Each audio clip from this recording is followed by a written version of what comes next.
O prêmio Braztoa de sustentabilidade é um reconhecimento para o trabalho que o Sesc Pantanal desenvolve há mais de 20 anos no coração do Pantanal do Mato Grosso, que tem como propósito a conservação da biodiversidade, a educação ambiental, o turismo e a ação social.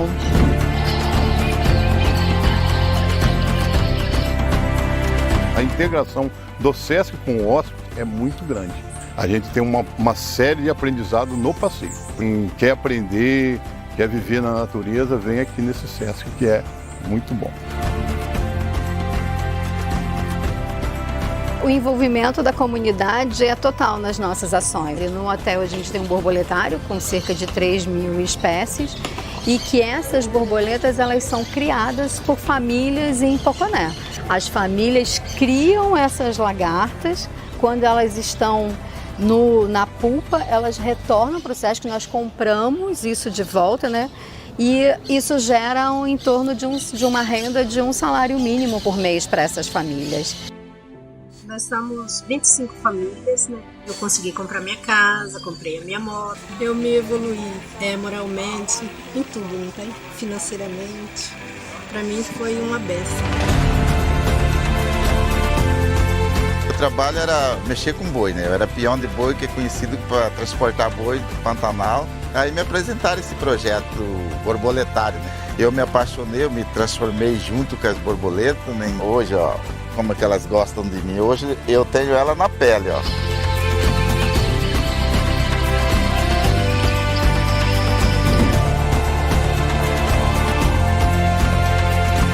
Nós temos status e reconhecimento internacional pela Reserva da Biosfera do Pantanal. Então são mais de 70 instituições que já passaram pela área da reserva e isso tem contribuído muito para a produção de conhecimento sobre o Pantanal.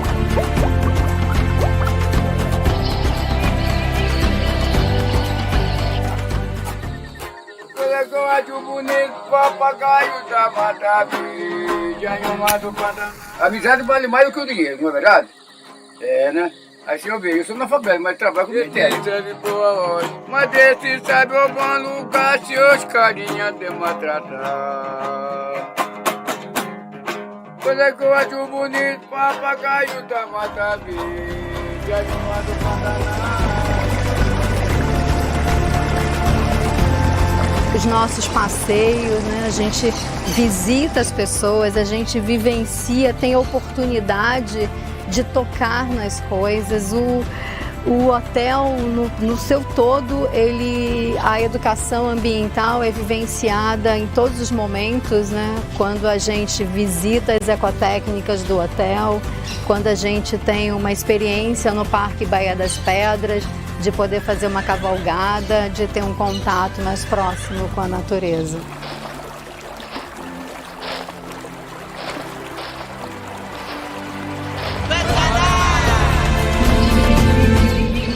O Hotel Sesc Porto Cercado trata, destina 100% dos resíduos gerados de forma adequada.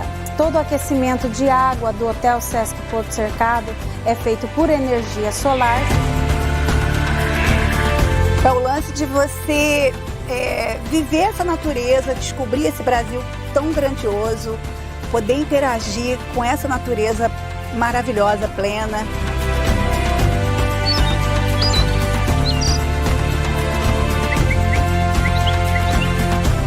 E o prêmio é um reconhecimento do trabalho que a gente faz, do trabalho que nós fazemos todos, né? Nós somos cerca de 400 funcionários no Pantanal. Isso é um esforço diário de toda essa equipe.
Pode ir, cara. Boa tarde a todos. Good afternoon, everyone. Here we are. We are back. For those of you who are joining us now, it's a great honor to have you all here with us, joining us in this large movement. So we are now creating and causing this movement addressing sustainable and responsible tourism in Brazil and in the world. We have virtually 400 people who have registered in our forum. We're quite happy to see this number of people and our capacity of replicating the message and how many people we have reached out to. There's so many people engaged here today and tomorrow as well, but mainly because we believe that this movement has to be for everyone. So we talked about this in the two first panels in the morning, and now we'll begin with the afternoon session addressing the models and alternatives on things that can be done, and some of them are underway already in Brazil and around the world.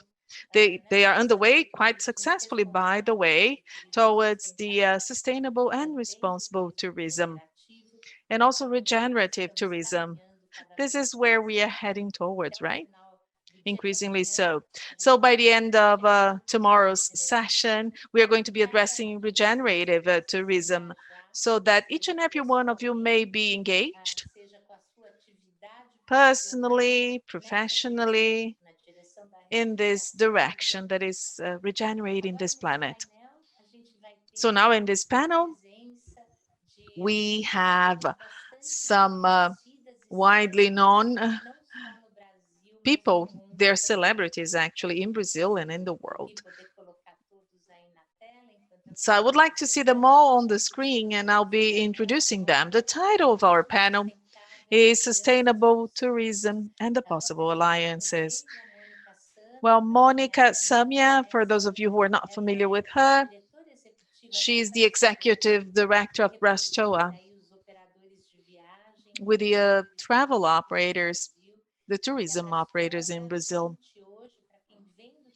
Braztoa, for those who belong in the tourism industry, not only in Brazil, but also internationally, Braztoa is actually a benchmark in sustainable and responsible tourism because of the engagement of this association.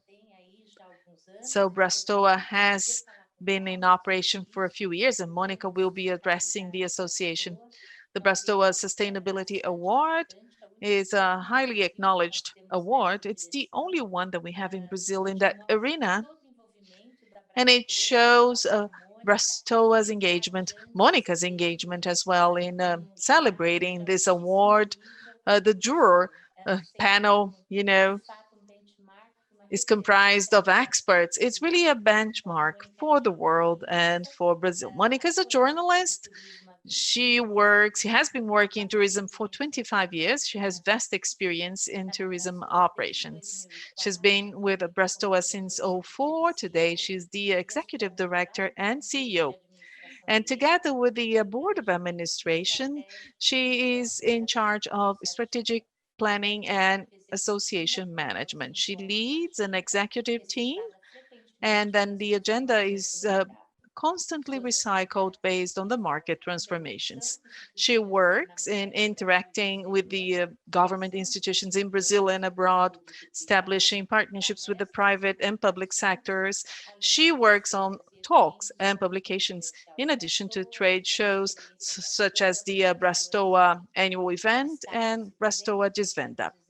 We also have the projects that were executed, such as the Sustainability Award, Tourism Week, Braztoa Passport, Hackathon Travels, Innovation Challenge, and Intelligent Tourism. It's a pleasure to have you here with us, Monica, and it's a pleasure to have Braztoa directly engaged in this movement as one of the pioneering companies in our market. It's a great honor, and thank you for being here with us. And then we'll have Ana Baez. Ana Baez.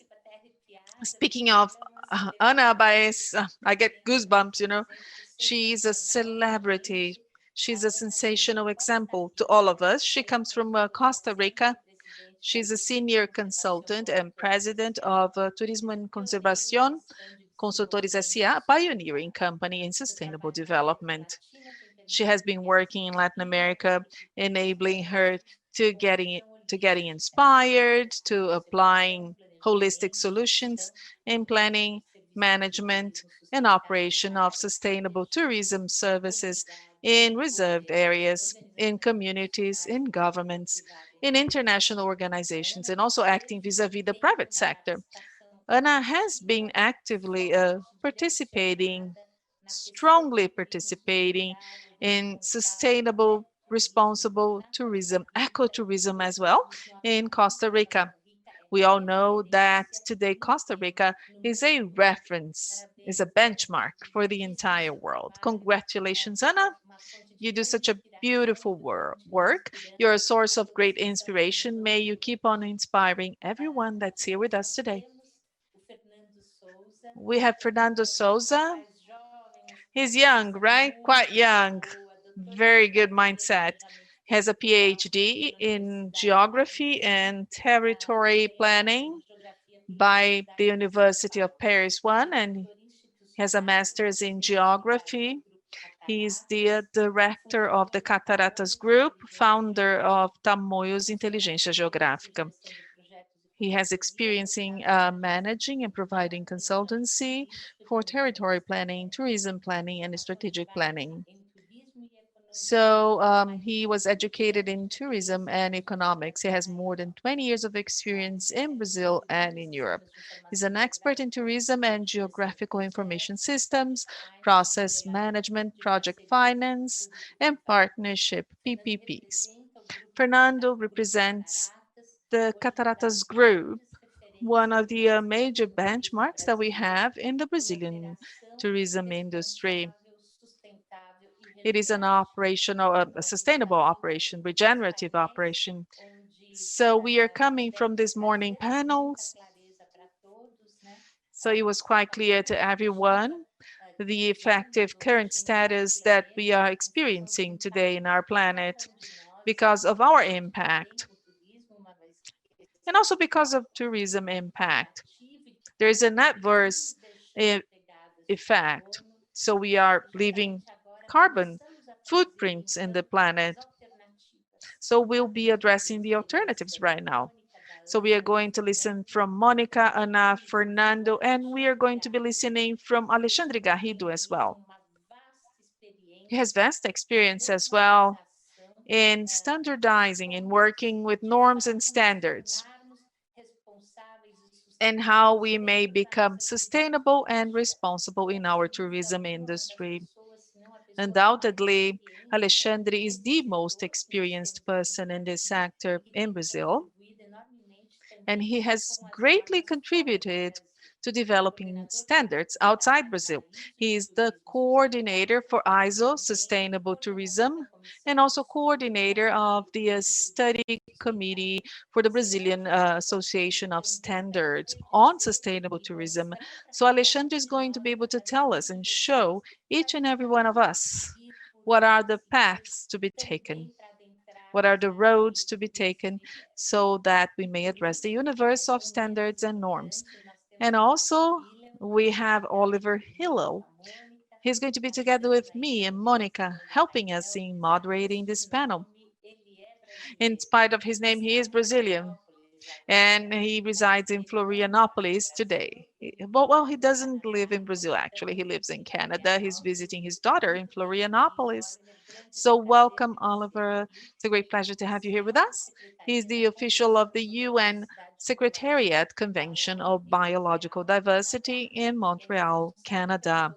And he's in charge for engaging states and cities in addressing tourism and integration of services and ecosystems in the economic sectors. He has vast experience in the private sector, in NGOs. ProDetour was one of his projects, and the guidelines of ecotourism that is adopted by the Ministries of Tourism and Environment in 1996. He's a biologist with a master's degree in environmental management, MBA in accounting and hospitality. So he's worked as a leader in developing touristic projects in the Philippines and coordinator of tourism at the UN, director of the ecotourism program under the Conservation International. So he was also a leader of a family company of paper recycling. He coordinated capacity building programs in tourism and hospitality through SENAC in São Paulo. He's done that for 10 years. Co-author of reference publications as well from the IUCN on concessions and tourism partnerships in conservation units. Today, he's also a member of the board dealing with many projects and research networks. So thank you, Oliver, for being here with us.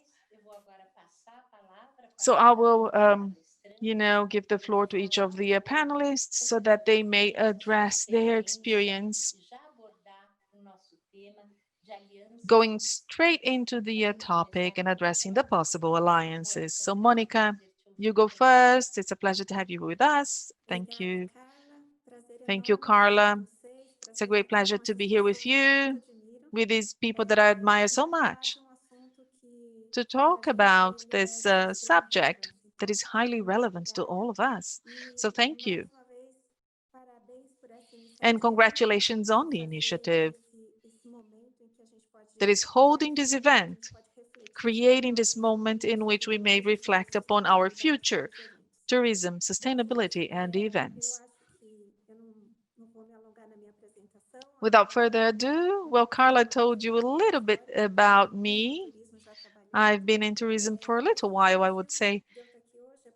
But my purpose here today, it is because I lead Braztoa as an executive.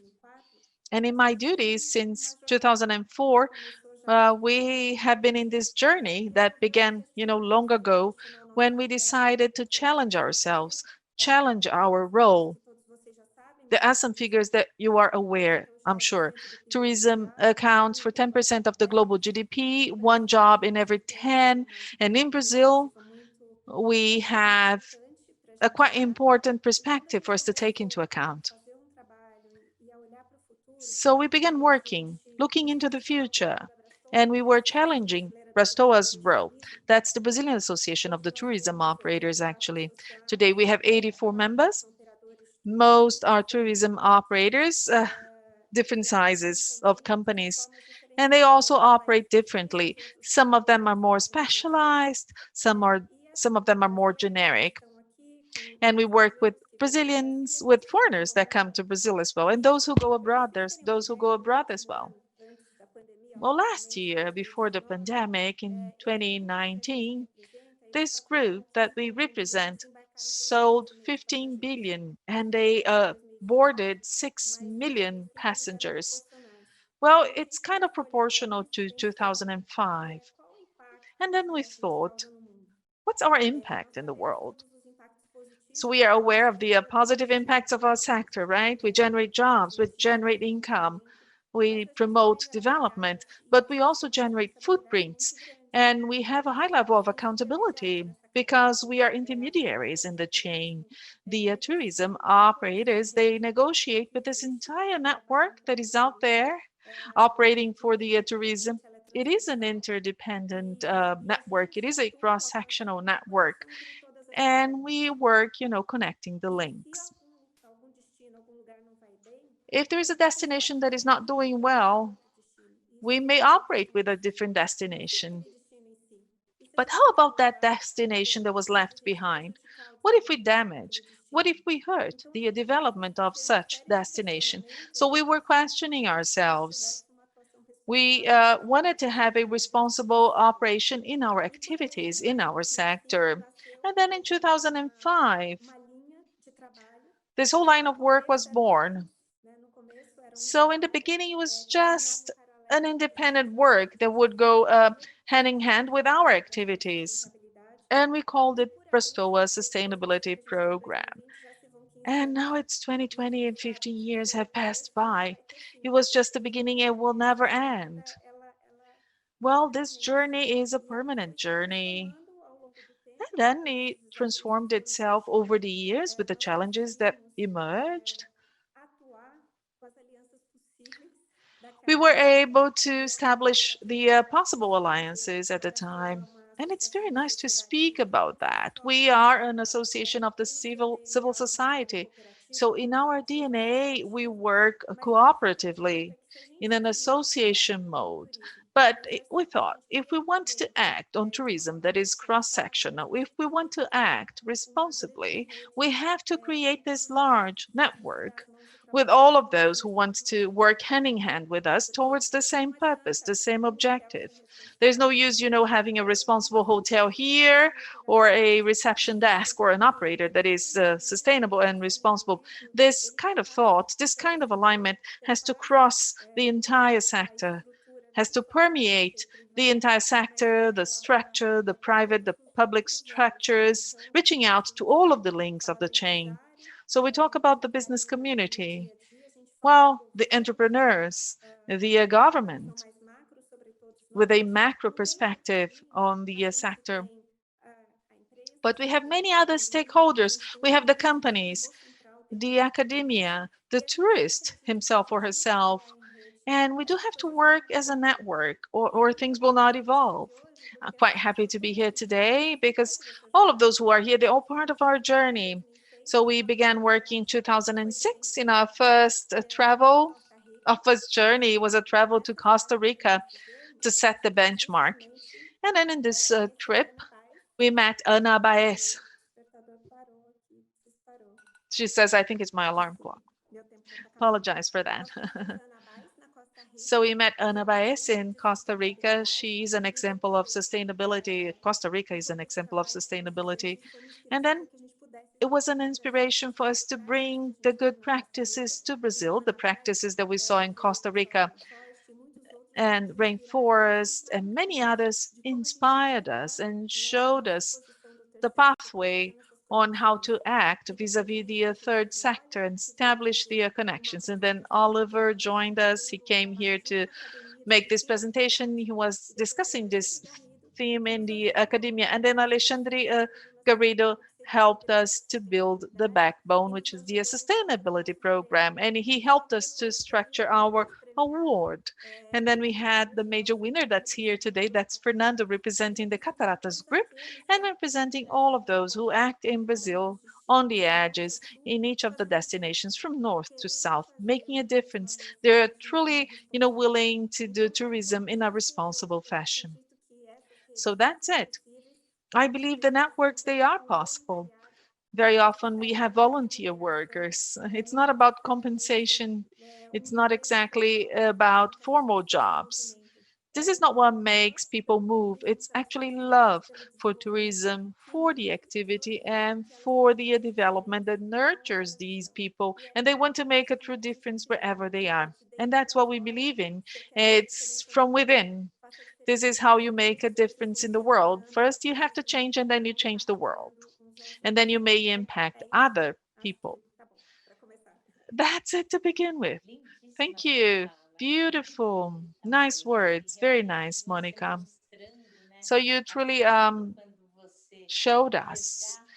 I think it's beautiful when you rescue the ideas and the movements that took place, when you talk about those who are truly willing to embrace the cause of tourism, responsible and sustainable tourism, contributing to the regeneration of the planet. And I even said that in one of the other panels. It's been easy. It's been quite easy to set up this forum. The experts in the areas that have joined us spontaneously.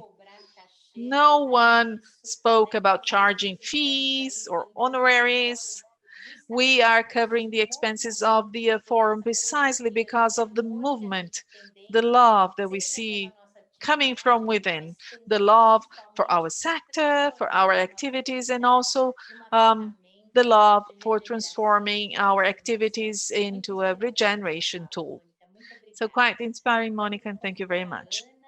I would like to invite Anna now, and Anna is going to tell us a little bit about her experience and everything that she was able to implement in Costa Rica so that it could become, this widely known destination as a responsible tourism destination, and how we can roll it out here in Brazil. So thank you, Anna, and thank you very much for being here with us. Good afternoon, Carla, and all our friends in Brazil and throughout the world. It's great to be here with you in this very special activity. I'd like to send you my regards from Costa Rica. It is a great pleasure to be able to share with you some of our experiences. I have been talking about good practices, best practices for a few decades now, about sustainable tourism, and I'd like to share some of my ideas. First and foremost, sustainable tourism is not a trend. Sustainable tourism is a way to see life.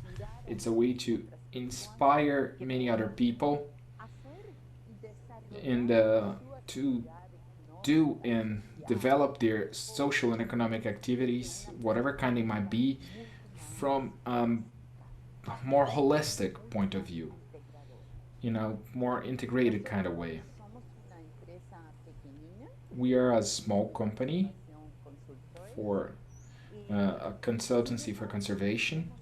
However, we have had the chance to cooperate. We could provide a few contributions, but none of them would have been feasible without the integration of many players.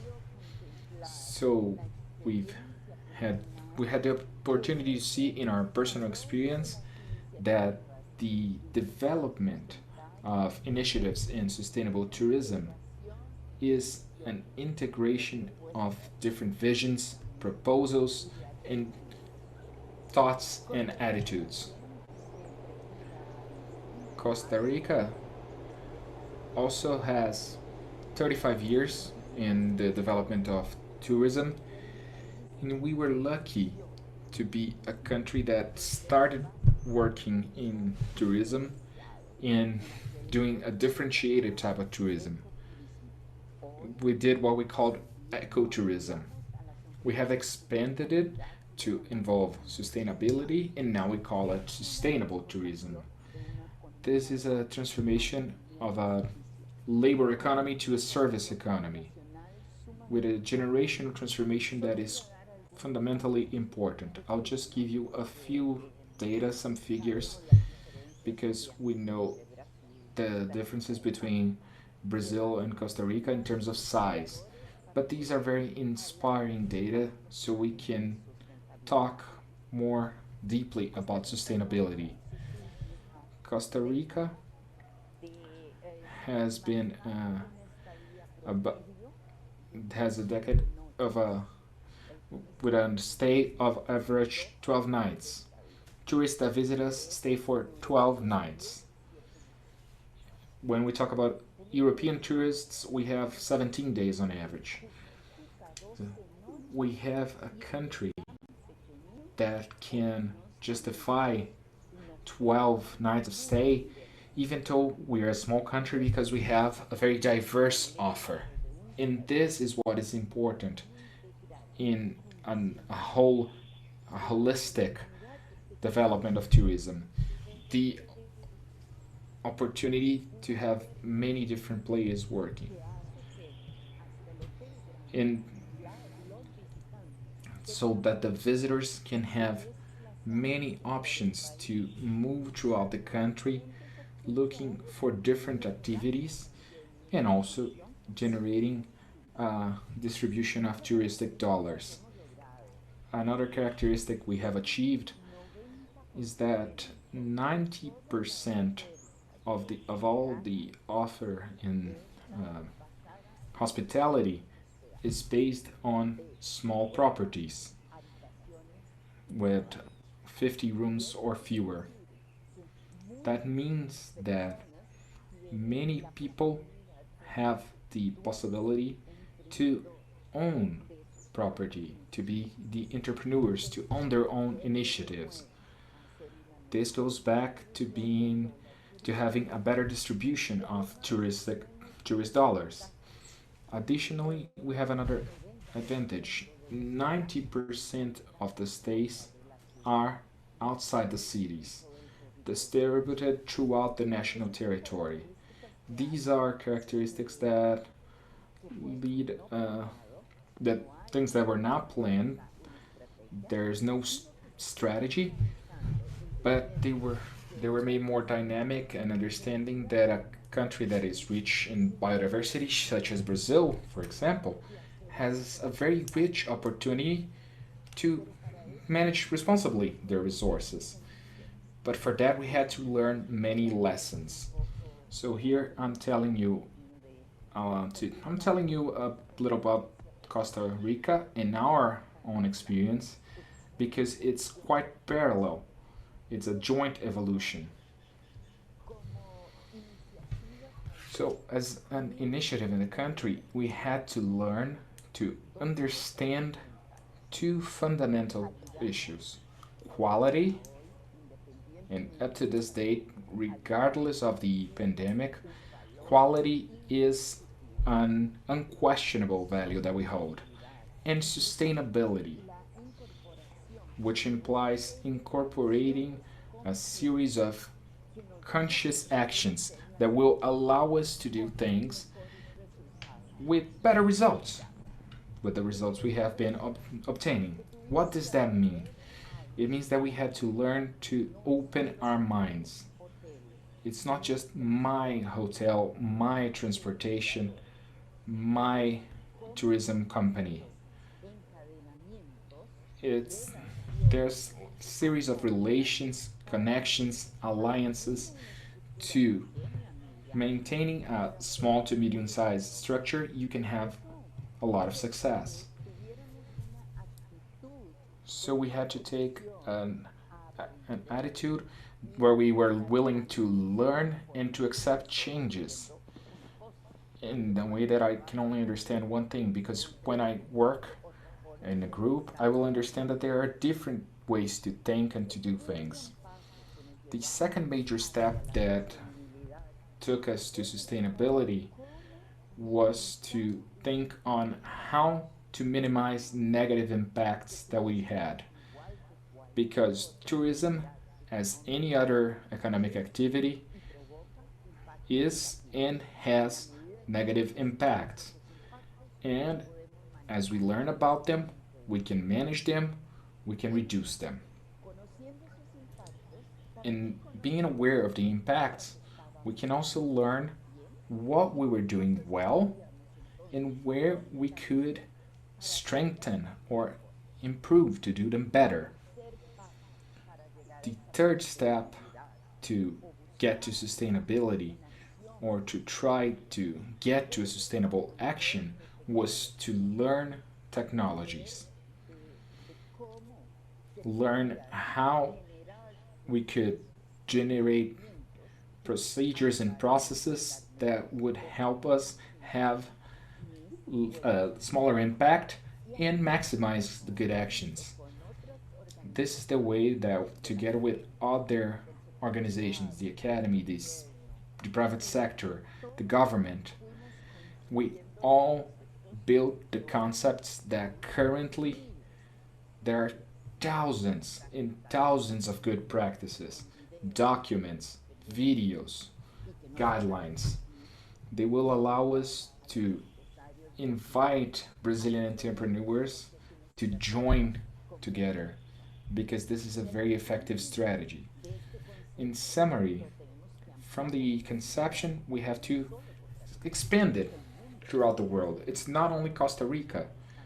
The world is trying to find new alternatives, and it's also the world that generate structures from international bodies that are able to create these processes.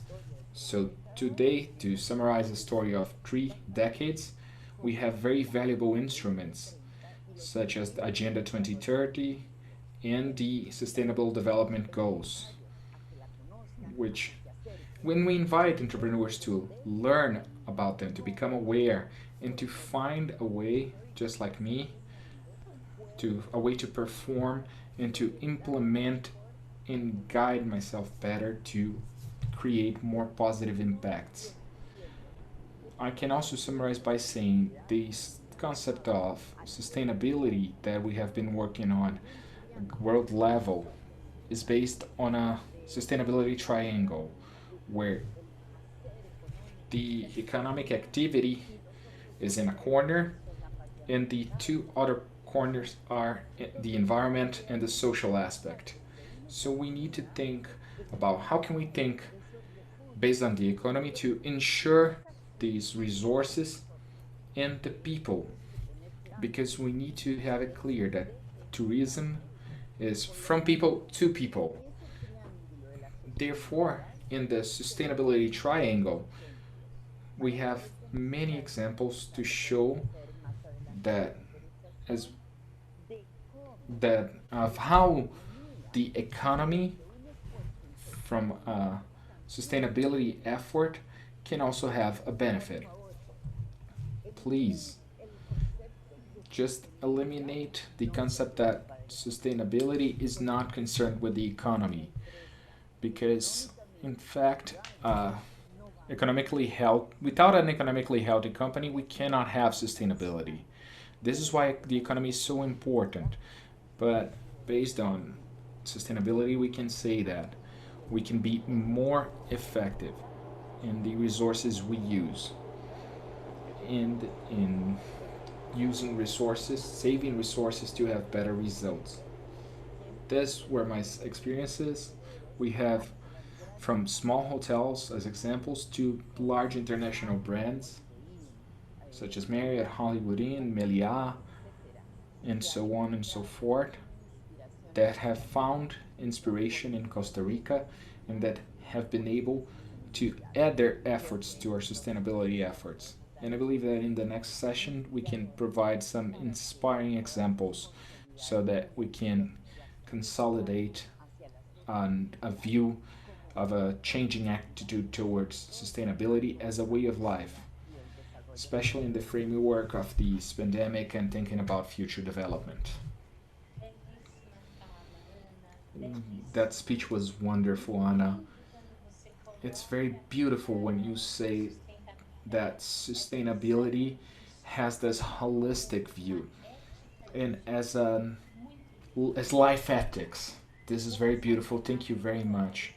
Now I'll turn the floor to Oliver because he'd like to add a remark about Anna's speech, and then we will move to other people. Oliver, the floor is yours. Thank you very much, Carla. What I really liked is that the topic of our panel is possible alliances.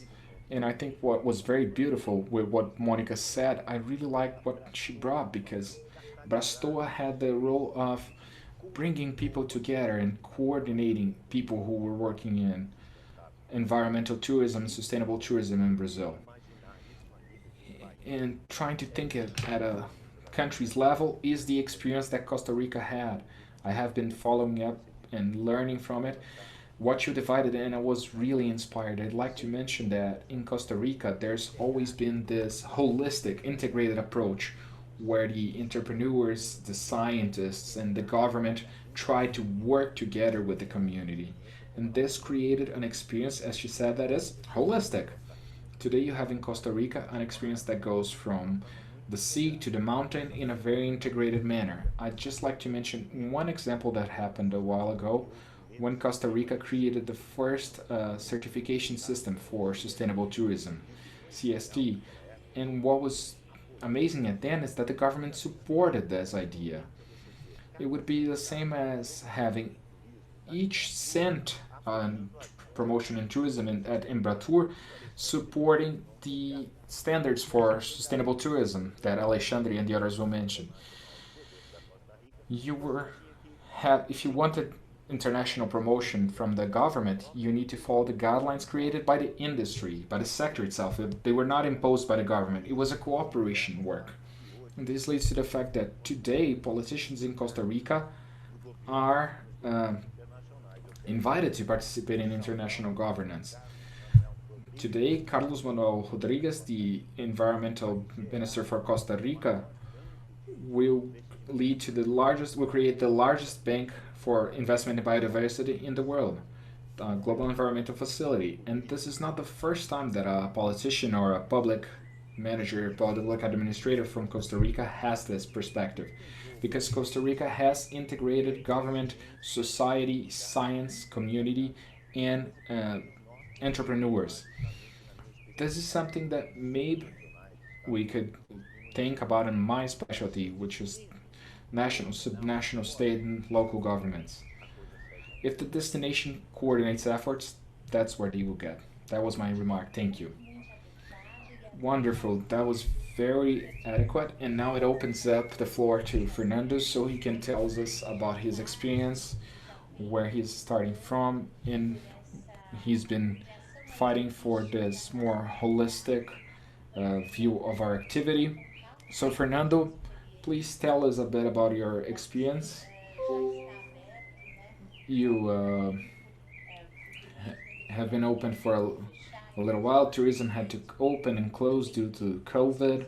So I'd like to hear about it, but mainly focus on this positive role that you and your group have achieved in Brazil, in the Brazilian tourism, and to become a benchmark to our area. So welcome, Fernando. It's a pleasure to have you here with us. Thank you, Carla. It's a great pleasure to be in this panel with these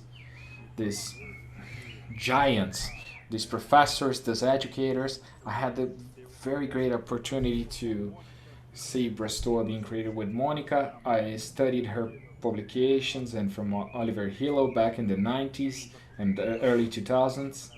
And I had the opportunity to work with Alexandre as well. They are our partners and they inspired a topic in this panel.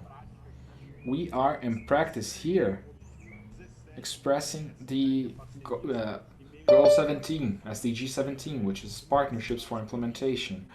One of the premises that this SDG provides is the need to think about the sustainability goals up to 2030. They are not developed by themselves, by an institution or by a company or by an NGO or a specific government. It's a coalition. It truly has to be done in a partnership. It is a monumental task and will involve our skill for us to do and promote alliances. The Cataratas group works in the spirit as well. We are present in major national destinations. We manage the National Park of Tijuca and Biopark at Rio, and Foz do Iguaçu at the National Park of Iguaçu. We manage the visits to waterfalls, and in the Triple Frontier, which is a theme park we created on homage to the Jesuits, and we also operate a park in Fernando de Noronha. So in all of these destinations, we have them as a public-private partnership. So this is has been established for the development, and we have a very strong spirit of knowing that we can only mobilize in the areas we work, because they work in partnerships that we do in all trades, in all touristic destinations. We received the Braztoa Award in 2018 due to a process we established in understanding that the best way that we could think the distribution of income from tourists that come from over 170 countries in the world to see the waterfalls in Iguaçu would be to mobilize our value chain. So we worked strongly with our suppliers so they would be basically local, 14 cities around the national park. So we have over 500 local vendors that are part of our value chain. It's not a simple work. We did selection and training as well, and so that they can be part of this value chain. And we notice that there are only benefits, not only in terms of positive impact for the destination, but for our business model as well. We see that we have more adherence for all the touristic tranche with the partners of the waterfalls in this public concession, and we can have better alliances.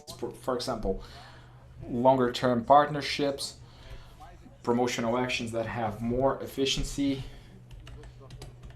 And when we have, we work with we understand what we call win-win-win model. It's something we are doing that has a positive impact in terms of sustainability, but on the other hand as well, it has an essential economic impact. We also have a principle of understanding that we are relevant as actors in this touristic that should emanate to all our stakeholders, from our employees, that we have a responsibility that is quite strong before them, but also all the surroundings and also the visitors. We know that we need to have the privilege to work in this natural heritage of humanity in Brazil, the Iguaçu Waterfalls, the National Park in Tijuca, the parks in Fernando. These are wonderful places, and we have a unique opportunity to be able to present the relevance of biodiversity. Well, they are global heritage for humanity, and there is the importance of preserving these sites and other sites. So people should feel a transforming experience in these sites. That's our purpose. The visitors that go to the park, they have to, visit, and they visit the Christ, but it's the largest urban park in the world, and it was based on a reforestation process that was quite successful in the 19th century, and that's an example that we can apply today to restore ecosystems. And in this process, together with the environmental sector, we are celebrating the decade for restoring the ecosystems. So we are inviting our visitors and our guests to participate in the movement that is tourism as a catalyst for regeneration and restoring of the ecosystems. This is based on a strong work and environmental education that we hold in our parks. People who visit Aqua Rio, they get to know what they can do, not only to avoid the plastic garbage in the oceans, but how can they contribute directly to the oceans, and to be part of the movement, not as a mere spectator, but also as a participant, as a stakeholder acting directly on the regeneration process. So promoting sustainable tourism has this facet. We are mobilizers. We get more than 5 million visitors in our parks per year. So we do the math, and it's clear. Every 5 million visitors, we have at least 5 people in the family, right? So we are talking to 25 million people. And then we have the opportunity of conveying this message on regeneration, preservation, restoration, a more comprehensive understanding on the development goals, sustainable development goals.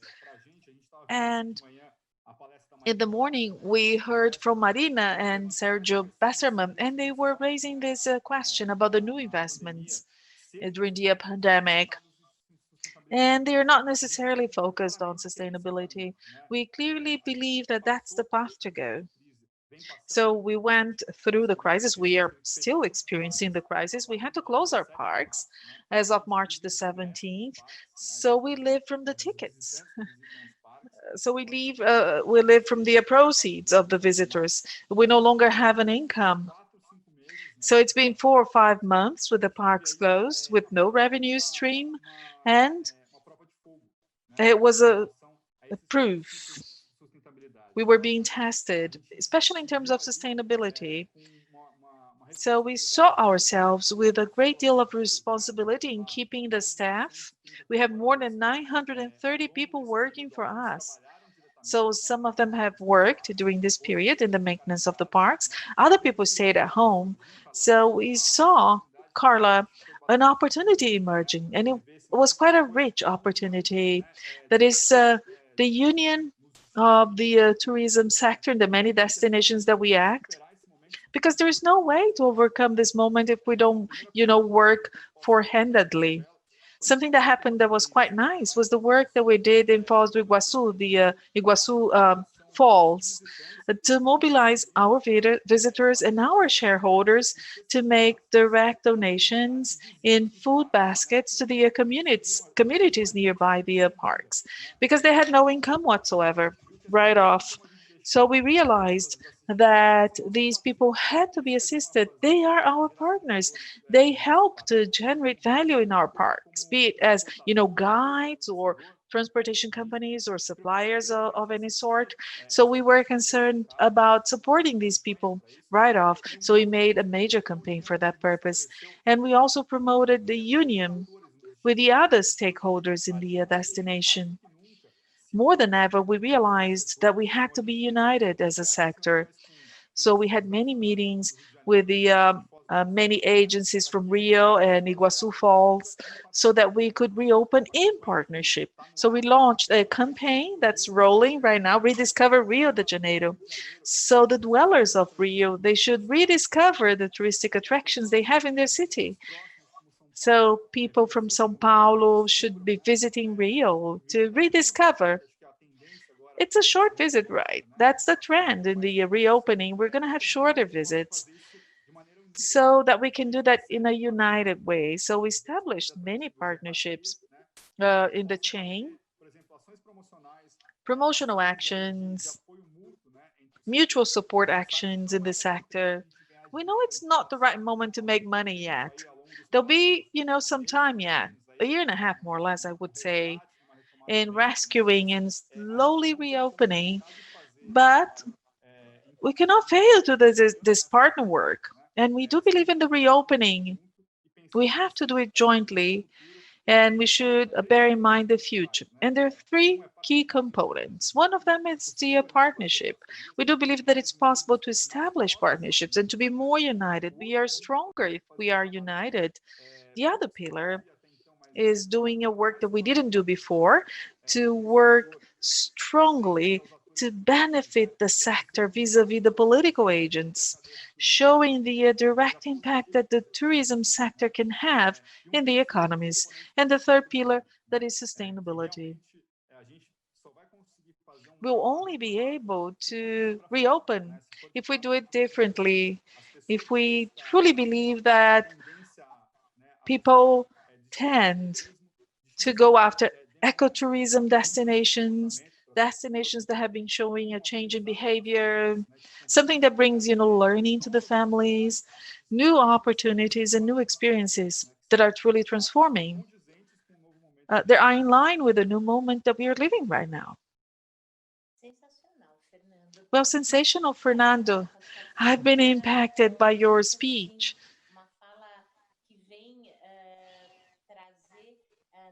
Well, your words, explain in practice what we have been discussing in this group and in the other panels as well. This is what we uphold as well. What's beautiful is precisely this perspective, the path forward, the general mobilization, the major possibilities of tourism playing the key role, that is using its talent, the talent of regeneration. So you were describing the relationship with all of the stakeholders in each and every destination where you operate, and how much this is important, Sensational indeed. So you told us, I don't recall the figure, but we have hundreds of suppliers around the Iguaçu Falls, and that's work for them. So for those who have been working in the tourism industry for 37 years, there's nothing that is not a lot of work in our activity. Everything is a lot of work. So tourism has a high workload. So people are laughing. Oliver is laughing. Everything is a lot of work. Tourism is work intensive. Tourism and events, for those of you who work in the industry, you know how much we work and toil away and dedicate ourselves. But undoubtedly, you know, being able to work and to be fully dedicated, to burn the midnight oil, to work during the nights, to, you know, spend your weekends, have a lot of work, and at the same time, knowing that your work is leaving a positive legacy for the planet and for the societies in the surrounding areas. For all of the links of your chain, actually, in a win-win-win situation, actually. So I think it's worth the while, it's worth working during the nights. It's worth, you know, spending time away from the family. It makes everything worth our while. So I would say that each and every one of us in our audience also realizes the big opportunities that we have in hand as stakeholders of this industry, tourism and events. We have a great possibility to contribute, to leave our positive legacy to the planet and to the future generations. So I think it's wonderful. And we'll be listening more from you. So you're going to tell us how it was, you know, to put everything into practice. We'll be discussing your cases as well. Now I'll turn it over to Alexandre Garrido. He's an expert as well. He addresses the standards and the norms. And he works with this possibility of creating methods and processes that can be rolled out positively by all of the stakeholders that are part of the chain. So thank you, Alexandre. I'll turn it over to you. Thank you. Okay, thank you, Carla, for the invitation. Thank you for organizing this event. It's a fantastic idea. I'm quite happy with my friends here from the panel, my dear friends, all of them. So while everybody was speaking, I was here thinking, so what made me join this world of sustainability and tourism? My background is not tourism, but I had the opportunity of working with tourism more than 20 years ago. And it was in order to do what I'm still trying to do, you know, providing technical solutions, trying to organize processes and methods to organize things to make everything happen.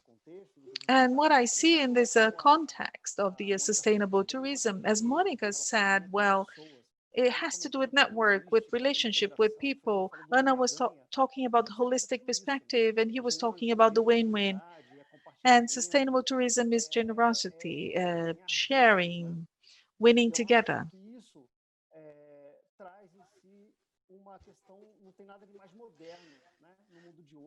And it's very modern, you know. There's nothing more modern than the principles of sustainability. And that's the message that we have to convey to the business community. They have to understand this is a new way, a modern way of managing businesses, a modern way to make things happen. We cannot, you know, do one thing and not do another, do social and environmental separately. Pandemic is showing that to us, because the safety and the health of people are part of sustainability as well. And the provocation of the panel, we have so much experience. As far as I know, there's people with more experience than I have. But anyhow, we have done so many events.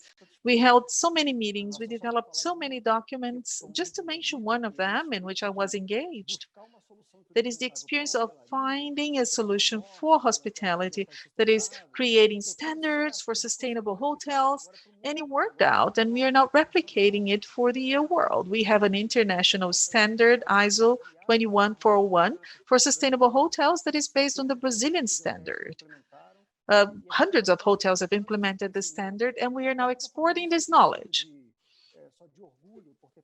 I'm not only proud of having participated, but I want to show to you that it's possible to find technical solutions that will, really demonstrate the experience. We can also learn from other countries. I was in Costa Rica. I was quite impressed with the country. I spent just a few days in Costa Rica, but I could see, closely how much Costa Rica represents in the process. In our development process, we were inspired by Costa Rica. We saw the difference. And today, there are many and many initiatives like that. I was talking about the possible alliances. That's the name of the panel. Something that nobody mentioned, and I would like to provoke you now. At some point in time, we need to think about possible alliances beyond tourism, because tourism happens in the territories. Territories are cities, and there are people living in the cities, right? So sustainable tourism cannot be done without a sewer network, without water supply to the population, or even food to the population. We have to go beyond. We have to find a way to include in the sustainable agenda, the agenda of the other economic activities. So we have large companies that have social responsibility programs.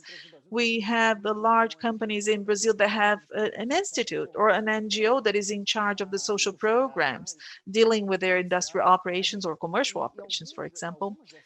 So in some of these NGOs from the large corporations, they have created, sustainable tourism initiatives. So we need to be more connected. We need to go outside the tourism industry in the good sense and establish a greater connection with the other economic activities. As Anna said quite well, economy is part of sustainability. You cannot be sustainable if you're not economically feasible. And Fernando also mentioned that. So we are truly showing that we learned with sustainability over the years, and we have to broaden the perspective, have a different angle, include other economic networks. There are many actions going on in the world about sustainable cities, sustainable destinations, and we have to advance with the agenda. At ISO, we started with 2 new initiatives. They're crawling yet, but we are thinking about sustainable tourism indicators, for destinations. And we are thinking about the management of sustainable destinations. Quite complex themes, quite hard to develop, but we need to find a technical solution, a document, a standard that will organize the information, standardize so that everybody's speaking the same language. And from then on, we may advance. Standardization helps in that sense, just like some other certification programs. They're not an end per se, doing the standard for the sake of doing the standard, but they're tools actually that help us to find solutions. This is how we began working in Brazil. This is how we still work in Brazil. So I'm quite happy to be here. And I would like to leave the message. Let's think about possible alliances beyond the tourism industry, connecting with the other agendas and the other economic activities so that we can produce more results. Pandemic has been showing us that nobody can do it alone. We're all connected. Tourism is highly affected because of the nature of the activity, but tourism depends on the other economic activities, and the other economic activities depend on tourism as well. The small countries that have 90%, 80% of their GDP based on tourism, I think they are in a very critical situation because of the scenario that we have been experiencing. And it hasn't been solved yet. It will take a while. So sustainable tourism has no other solution. It has to be through the sustainable tourism. It's the best solution that we have in hand. It's a modern, updated solution. Perhaps in a few years, we'll stop calling it sustainable tourism as if it were a segment. Of course it is sustainable. Why did you say that word? People will question perhaps in the future. Perhaps it's a dream, utopia, I guess, and that's it. So I really liked your challenging us, because when we say we have sustainable tourism and on the other side we have a non-sustainable tourism, right? Well, if it's not sustainable, we wonder,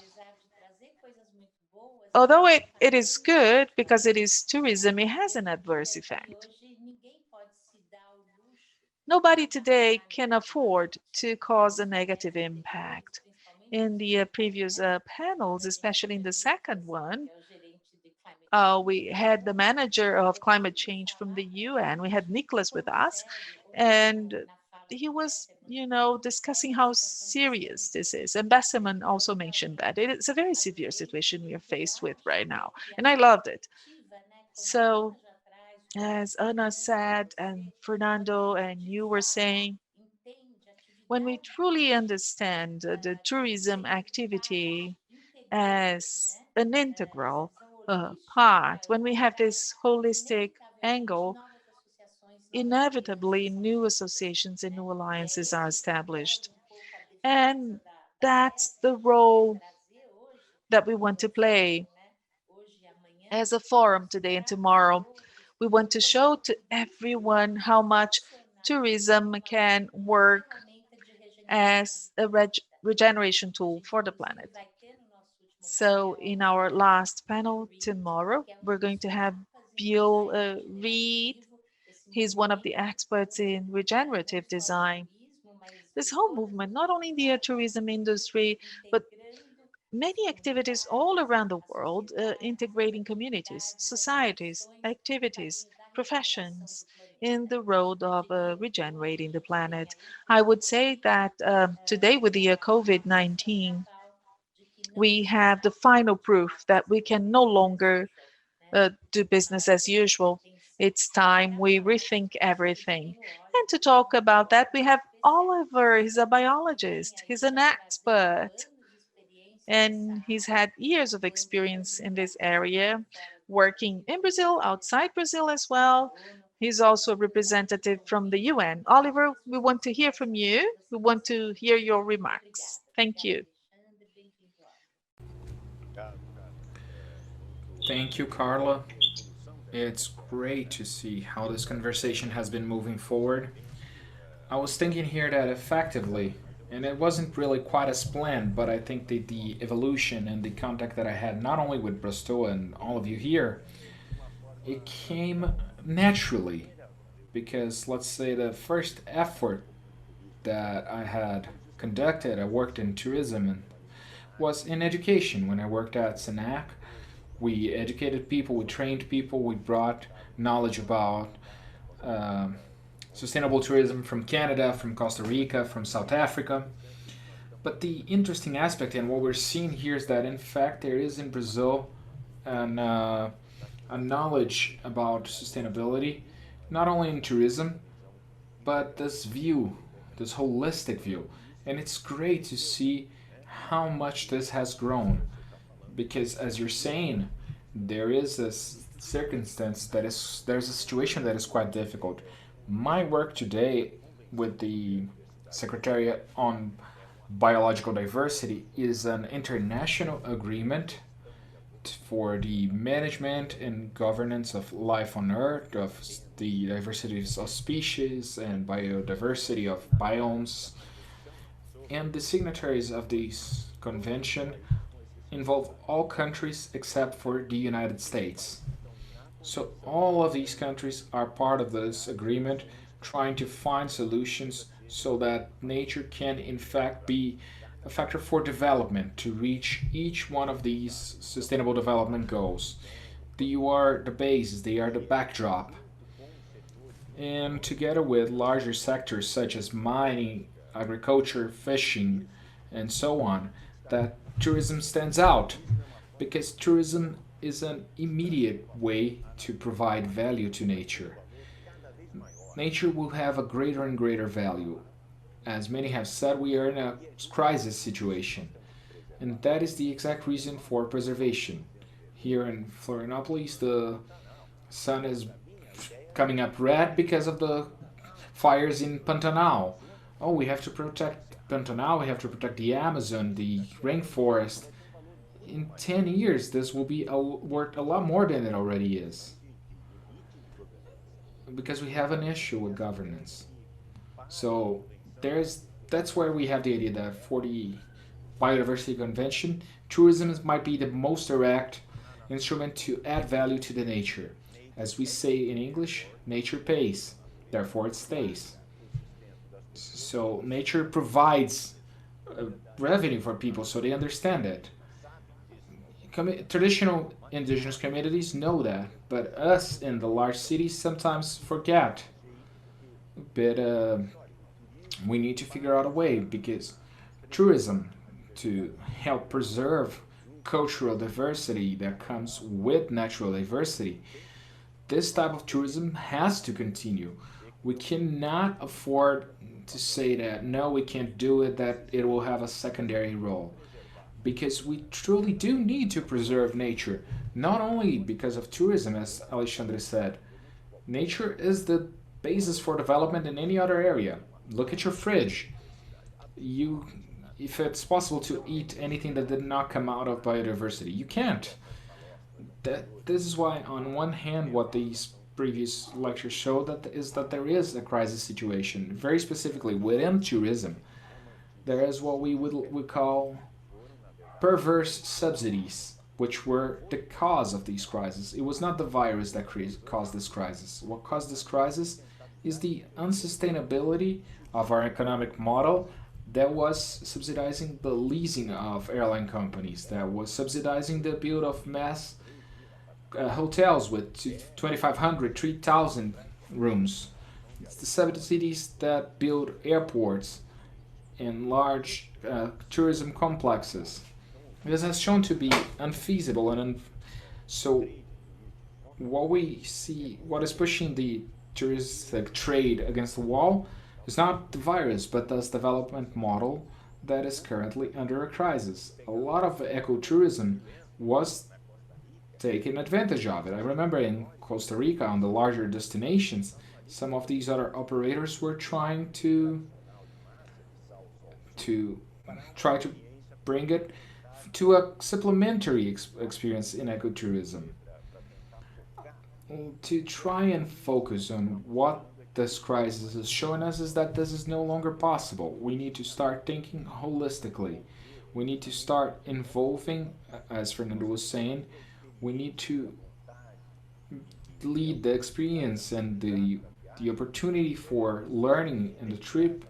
We need to create the loyalty way before the trip. We need to send information. We need to engage the person.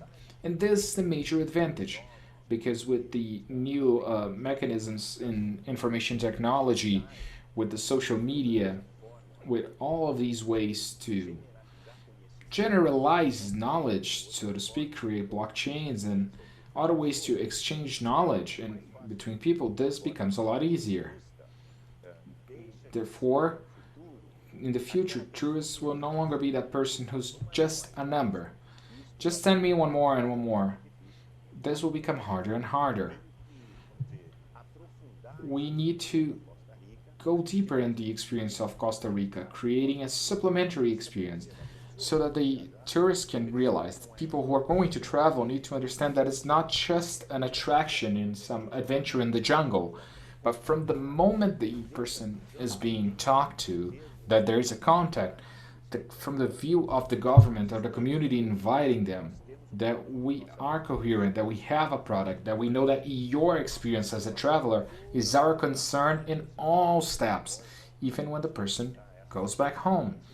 We want to provide an experience that will leave a mark, that will make her happier, that will make them question their values, to improve and develop a better relationship. So more and more I believe that we are moving towards a tourism that will be something that offers a whole experience, a holistic experience for all travelers. I thought what Fernando said was very interesting in terms of time. He said 1.5 years. It's not in 2 months, 3 months. You need to think about a process. Yes, you have the first moment today. You have to solve the situation as to how you're going to deal on your day-to-day with your business. But you need to plan on a longer term. What you will provide now is a whole experience in trips, in booking and accommodations. To me, what is important is to rebuild these transportation chains, these value chains, and there is no question that the only thing that will generate value is the cooperation as Fernando said, working with communities. From the moment that they step out from their product, whatever they're controlling directly, the person will have the moment of truth, because nothing will work, and this sometimes happens in mass destinations. Inside, everything is great. The moment that the family or the person steps out, they see that there's poverty, they see that there's conflict. That's not a good story. Many years ago, I had this sort of experience in Jamaica. When you're in tourism, it's great, but if you step out after 6 p.m., it's dangerous. This is not the experience we want to provide. For example, I'd like to mention a very beautiful example from Rwanda in Africa. Rwanda is a country that is a party to the agreement, to the convention, and it's currently planning very well. We know that Rwanda, for the most part, lives off of tourism, with gorillas in the mountains. We know that people pay $4,000, $5,000, $6,000 to visit it, to have these experiences. But the new Rwandan government is thinking about agriculture, is thinking about several other things.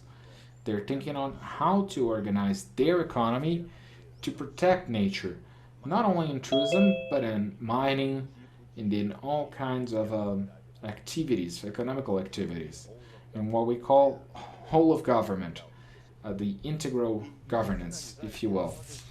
And to complete, I'd like to leave you with two concepts that I think are surrounded what you're saying. The first is net weaving, which is being the weaver of the tourist's experience. I believe that we will have to do that. I cannot sell just my booking agency, my hotel, my tour, my hostel. I have to think about the whole network of experiences I'll provide. Lastly, when I wrote my master's thesis, I did it in education because there was a philosopher, Michel Serres, from France. He said that there's no travel without learning, and there's no learning without traveling. If you want to learn anything, you need to leave your comfort zone.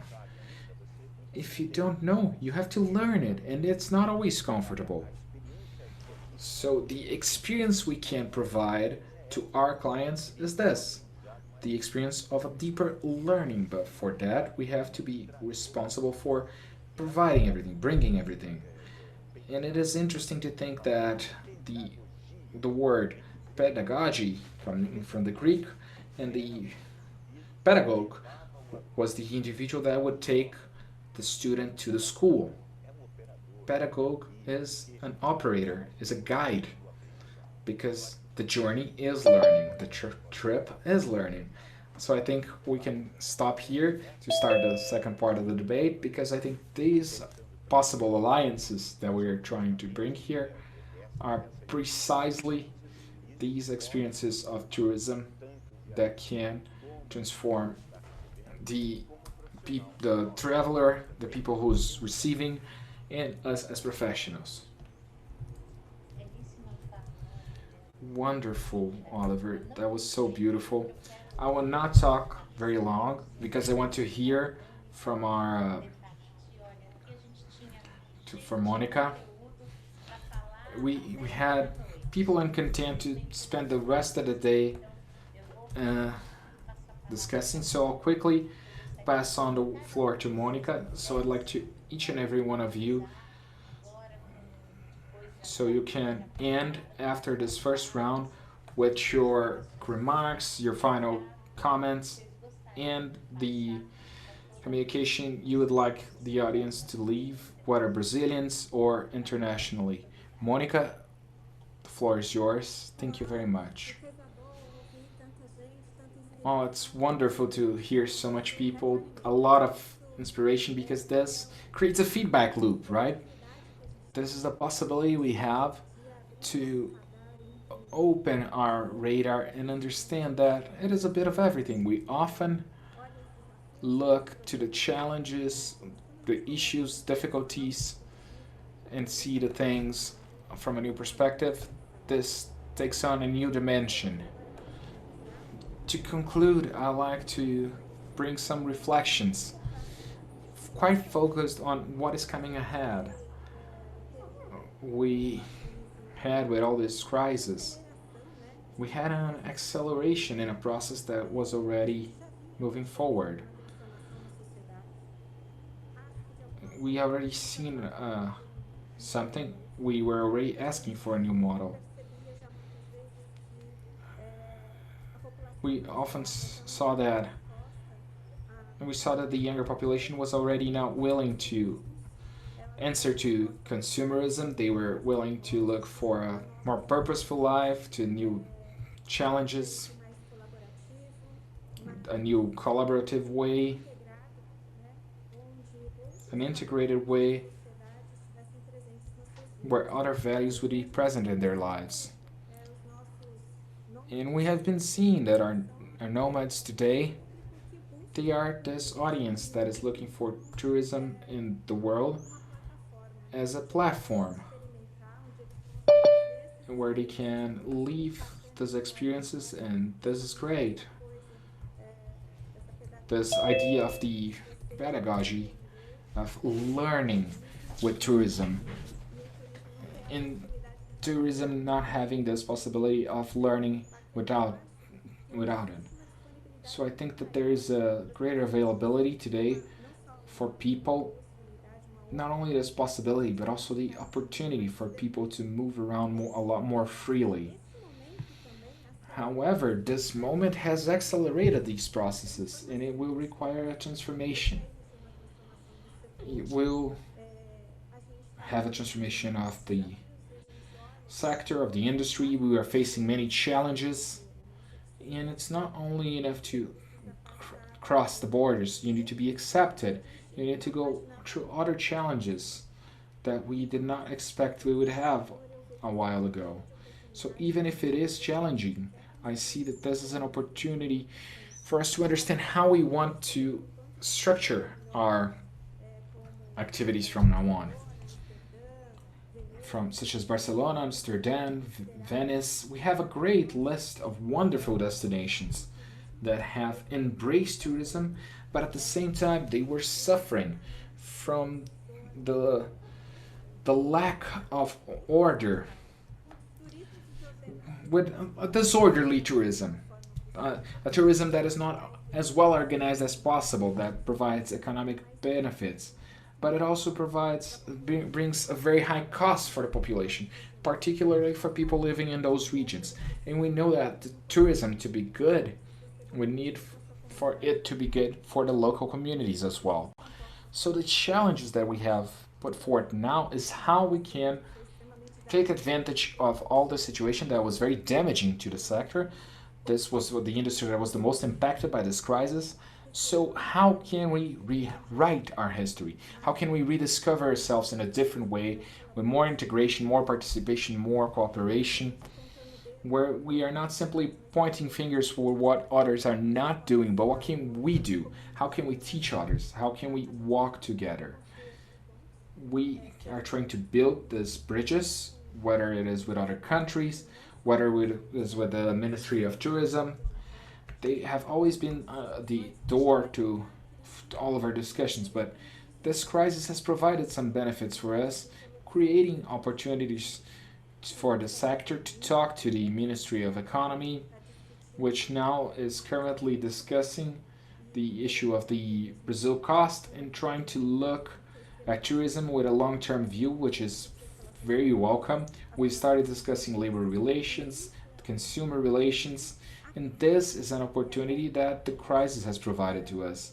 Because up to this point, tourism was looked at through the lenses of the Ministry of Tourism, and as things start opening up, we start realizing what other countries are doing, and we will have an impact here in Brazil. And we have a partnership that has been created with Apalua, which is looking towards a strategic view of providing innovation into our sector. And I'm discussing all of this because it's great when we can work together and we can understand that some topics need to be on the table. Innovation needs to be on the table. Sustainability needs to be on the table. This integrative view that is not a single ministry that will resolve and work on behalf of our sector, but this entire network, because this is how tourism works. It's our characteristic, our features, and this is very positive. On this side of the issue, the crisis has also provided some very interesting positive opportunities, because previously Braztoa was participating in the ministry and in some working groups, because we believe that this is the way that we can in fact make a difference by interacting with different players.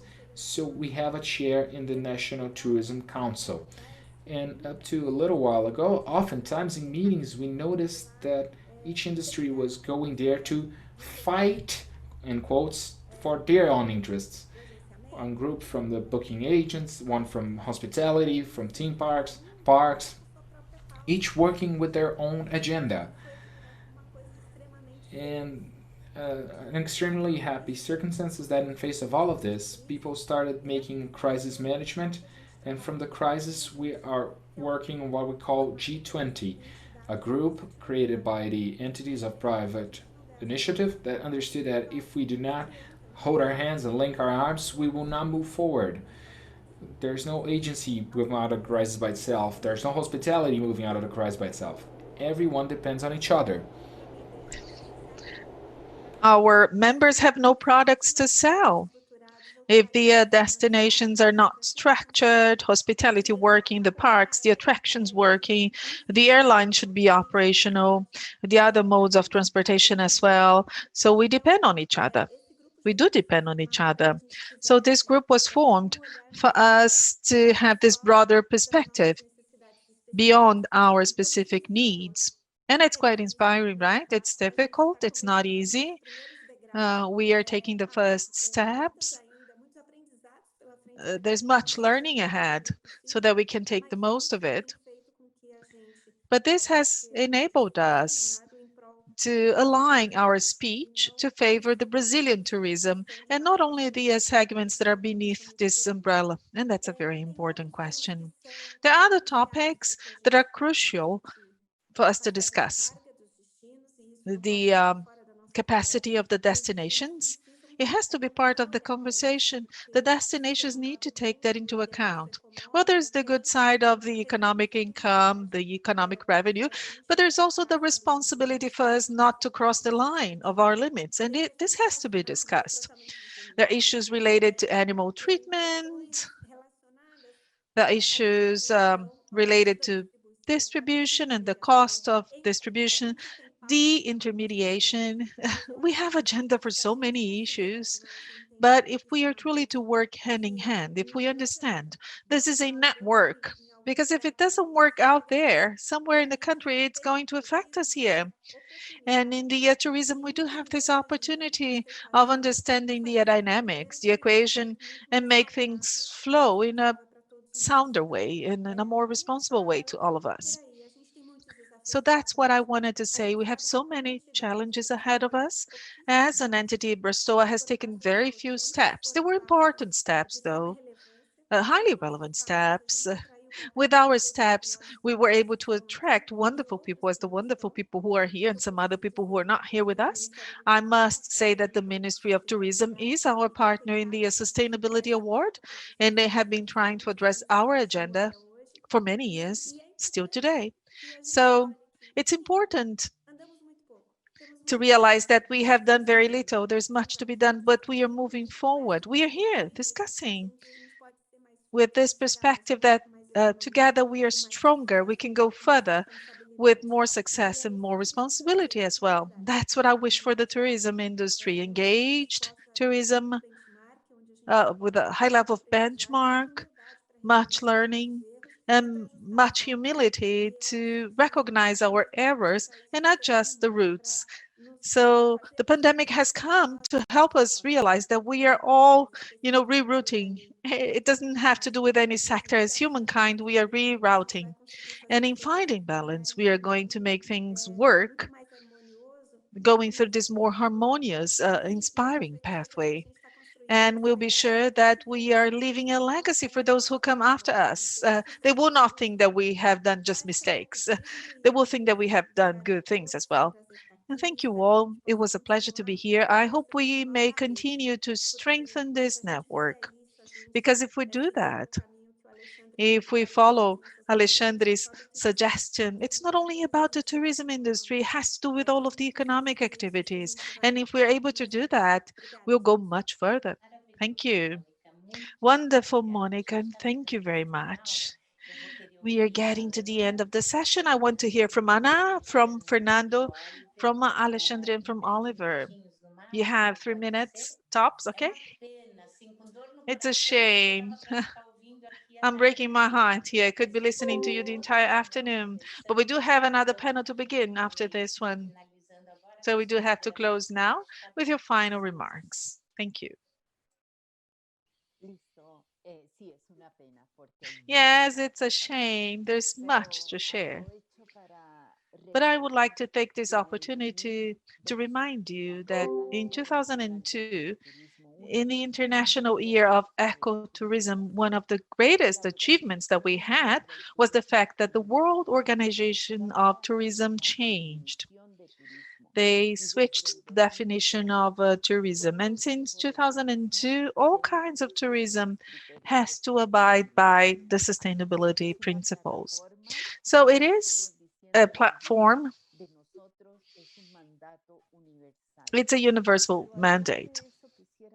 Well, moreover, I would like to reflect with you. Why is it that we believe that the companies that are more focused on sustainable tourism, it seems that in the pandemic, they are responding better in an easier way? And I could talk a lot about that, but I'm going to summarize in 3 aspects. First, it is because they have incorporated sustainability in their philosophy, in their business philosophy, and in their life. And this enables them to have a broader vision, a more flexible vision on how to manage the undertaking, on how to promote changes. Well, it becomes a process-based organization, a procedure-based organization, based on lessons learned towards innovation and creativity. So when they have to be more sustainable, they have to work, and then they become more flexible, not only in the spaces where they play their roles, but also in the people that work for them. Thirdly, going back to the essence of sustainability, that is the values of sustainability. When you follow values, there is commitment. And when there is commitment, there are no barriers. So we can leave the comfort zone. We can, rediscover ourselves once again, reinvent ourselves once again, and challenge ourselves with better options. Because we'll always be willing to be better, more fair for the future, without failing to take into account that what we have is time limited. We're just passing by, right? But we can share everything that we have. So the pandemic is going to help. The pandemic is going to help the visitors of the future to have a different attitude, an attitude that is more oriented to the sustainability principles.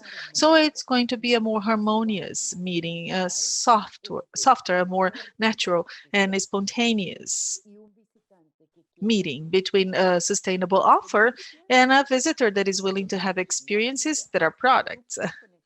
They are actually products that mean experiences, authentic experiences. We don't want theatrical experiences. We want to learn from the real life. We want to listen from the examples. We want to listen to the inspiring stories. Because today, more than ever, human beings require inspiration. We need to believe in ourselves. And above all, we need to understand that the world that we had before the pandemic, the world that led us to this crisis, as Oliver said, So we have to find a new way of life based on an economic model that will bring a deeper satisfaction based on intrinsic values, much more than based on false expectations that are never going to be reached. So it is our big responsibility as our generation, the generation which works. We are business men and women, we are leaders, we are people who are making decisions, right, for the next generations. So in the sustainability universe, we'll be more capable to adapt, more capable to respond fast. We'll be able to use more values and be more resilient. We'll be stronger. And that will enable the human beings to rediscover, to reinvent themselves, and to keep on dreaming. And in the tourism industry, we are passionate about this activity, right? May we keep on sharing dreams. May we keep on fulfilling dreams, and may we keep on making them a reality. Because it's for sure that any trip is a world of learning, as Oliver said. So may we enrich the experience of all of our visitors. And finally, and quite quickly, I would like to go back to what Alexandre said. We cannot look into our own undertaking, our own company, our own business. We have to understand that we are part of a chain. So we belong to a territory. Without a territorial vision, no one is going to be successful in the near future. We need to make sure that the quality of life of each of the members of the territory where our company is, we need to make sure that they truly follow our principles. And the pandemic has also taught us that we have to diversify. And in diversifying, we are going to promote further experiences to enrich the experience of the visitors. So we are quite optimistic. It's a golden opportunity to work with sustainability, and I wish you much success and thank you very much. Beautiful, Ana. It's quite touching. Thank you so much, Ana. So Fernando, you're next. Quite inspiring. I like Ana's words. So when we talk about mobilizing other sectors, as Alexandre mentioned, it's truly about understanding the entire tourism industry in this regeneration process that we have to go through. It's going to take 2 years more or less. So tourism is going to play a key role, and it's going to be fundamental for our own survival. In the last year, for example, we have oil spillage in the northeastern of Brazil. We had some natural disasters that impacted the beaches at Espírito Santo State. So we had strong storms in Iguaçu Falls. So we are living the impact on our business. It's fundamental to promote clear actions about that will directly impact our businesses. And I think we can, make lemonade from this lemon.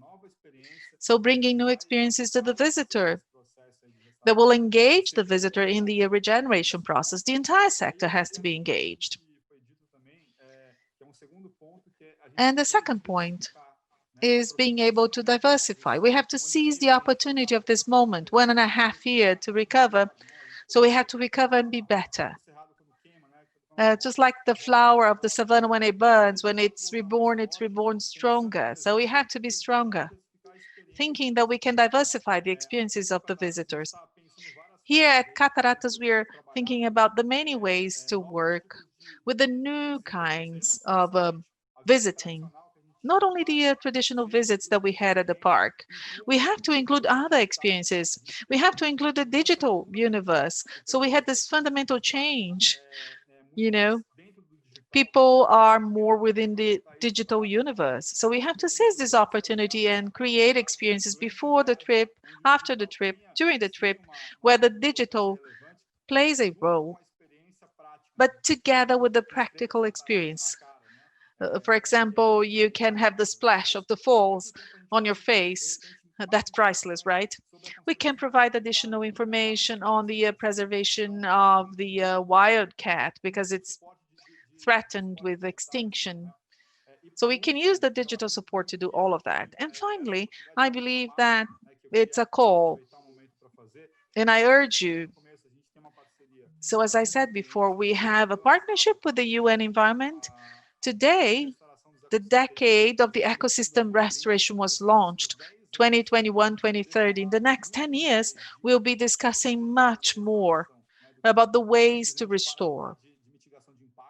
We'll no longer be speaking about impact mitigation only. We should be an agent of the positive impact. We should be part of the solution. We should not be discussing the problem only. We have to create innovative solutions using the creative capacity of tourism.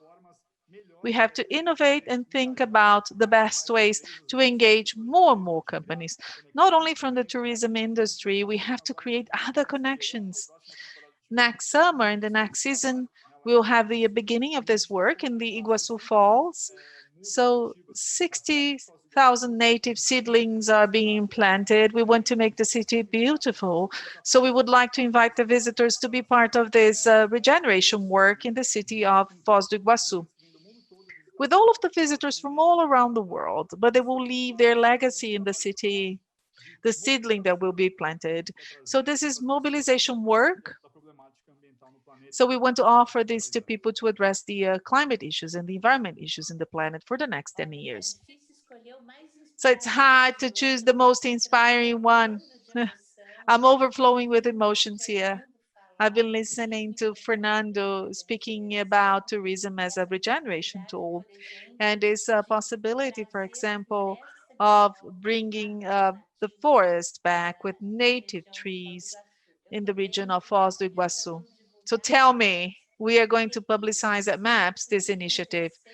That's tourism truly playing its role in the vocational side of it, engaging the visitors, the tourists.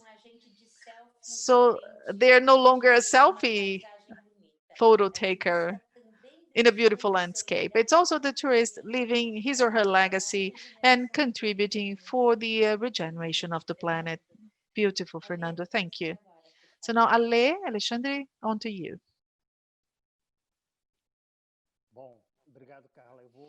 So thank you, Carla. I'll be brief. Time is scarce, I know. So my key message is publicizing the 8 principles of sustainable tourism. It's part of the ISO standard to be published soon in the second half of next year.